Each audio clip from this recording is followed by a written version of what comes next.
Hey everybody, welcome back to Florida eBay Hunter. I wanted to go over how my shelving system is for any of the beginners out there of how I do my shelving and all that.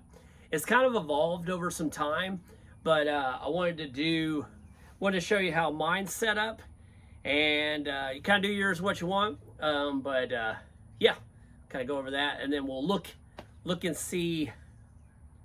It has evolved, I gotta admit, like 3 times. It's changed over the time, but this is how I do it. So let's look at it. All right, everybody, I'm gonna show you two listings of mine. I'm gonna do a clothing one, and then I'm gonna do a hard goods, so you can kind of see both of them, just kind of how I've got it. Doesn't matter the item. This is a floral print short sleeve shirt. I have all my shirts and stuff in kind of one area. If you've been watching, you kind of know it, but the hard goods, I got them in another area. So I'm going to go to revised listing just to show you where it's at. All right, if you go to the revised listing, you see all my let's zoom in just a little bit. There you go. Kind of see all my pictures and all that. If you scroll down, you got your title. Where's my thing? There it is.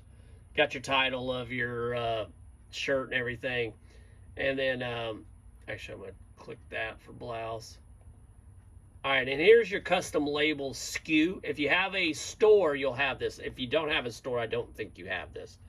But the way I do it is I put the price, which is $1, then I put the date that I listed it, which 10/14, so this is yesterday if you're watching on the 15th. And then for me, it is $18.89. So when I sell this item, this information right here will be on my sale, and I can just look over real quick and go $18.89. Also, if I get a offer, I can click on the offer real quick, and I can see that I got $1 into it, and that helps me decide if I'm going to buy it or not, or if I'm going to sell it at that price or not. So let's go look. $18.89 is pretty self-explanatory. I have them 1 through whatever I'm at now, 1900 or whatever. That might be $18.89. It might be on there. So let me back this up a little bit. And I'll go outside for a second. It's beautiful outside today. Anyway, I've got them all in a row. This one, that's called putting it too close to the door. So anyway, mine are all here. If you'll notice, I have numbers on them. They're all in sequential order. So I know if I'm looking for, let's say 718, I can go through this real quick. I'm not going to go all the way down here, but second row is 200. Third row is 400. This changes as they move, but right now it's 400. And then this is 600s, and then that's 8. So I know it's on this row. I can't remember what number I said. Let's say 769. I forgot what number I chose for you guys. But I will go down here. That one's backwards. Should not be like that. And then I would look here. That's 752. And then this one is 776. So 769 would be in this box. And it just so happens it's on the side. So that would be it. And what I do... Let me go back out here for a second. What I do with my clothes is, once every 2 weeks, we pull a box. Usually they hold like 15. And I go, okay, that box got 12. Transfer 3 from this box into this box. That fills this one up. Then I move to this box and go, how many am I missing now? I'm missing 7. Transfer 7 from here. How many is this box missing now? It's missing 7 too.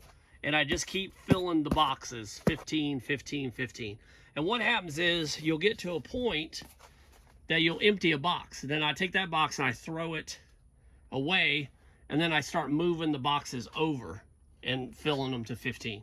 And what'll happen is by the time you get done, you'll have 3, 4, 5, 6. Depending on how many you've sold in the last 2 weeks. You'll have those boxes emptied, and then you can take the boxes over here to be filled with new ones. I never use an old sequential number. I always use, once the number is sold, I don't use it again. Like if I sold number 25, we will never use 25 again. So I have a roll like this. It's actually in the other room, but it has sequential numbers on it. Right now I've got them up to 4,000. Then I'll buy 4 to 6,000, 6 to 8, and I'll just continue for as long as I do eBay. So right now those are like 1 through 1900 or whatever. In the future, number 1 might be 700. You know, it might move all the way down there. So, all right, so that's how you do. Let me hit this because I did add the blouse thing. Let me update it. Anyway, when you do your listing, that's how you kind of fill it out. All right, that one's updated. All right, now let's do one more. This one's hard goods, and this one's Snow White that I think if you've been watching, you saw, and I added it on. And same situation. You would do this when you were setting up the listing, but I'm going to revise so you can see it. Pictures again, titles, same. Same thing, SKU. $5 is what I got into it. I listed it on October 8th, and it's in W. What I originally did was, just started with A. That's what I did. I put them in order. I was like A, B, C, D, and I just went down. And I'm like, okay, K, L, M, N, all the way down. Q, R, S, T, and then U and V, and then W, and then there, of course, she's right there. But then I realized, you can't really see it, I ran out of, as I got more shelves, I ran out of Z. So what's next? So I was like, let me try AA. So I went AA, BB, CC, DD. Kind of did that. I kind of did double letters. And these are all gone now. But originally they were, as you can see, here's some of the older ones on here. SS. I had them going KRR, UTT. I had them. These are actually backwards now. They're originally. But then I got all the way to ZZ. So then I started with 1 So as you can tell, it's evolved over the years. So then I decided I'm going to go with numbers and letters. So I did E1, E2, E3, E4. So it kind of evolved. And do it however you want it. Just make it simple. You know, just realize if you're doing Z, you got, 26 letters. That's how many shelves you're going to have. So anyway, that's how you do your SKUs. I would definitely start, if you're planning on doing this like full-time or part-time and you're planning on being bigger, you're not going to have like 10 items, 20 items, something like that. If you're going to have a couple hundred, just go ahead and start it. If you got the room. If you don't have the room, I understand. But if you got the room, even if it's a bedroom, go get you some shelves. Those are like $50 at Home Depot. I've seen people make them. I've seen people, like my little table there, I need to replace that. But I bought that for like $2 at a garage sale one time. And it's my prep table and works great. But yeah, I mean, just do your system that way.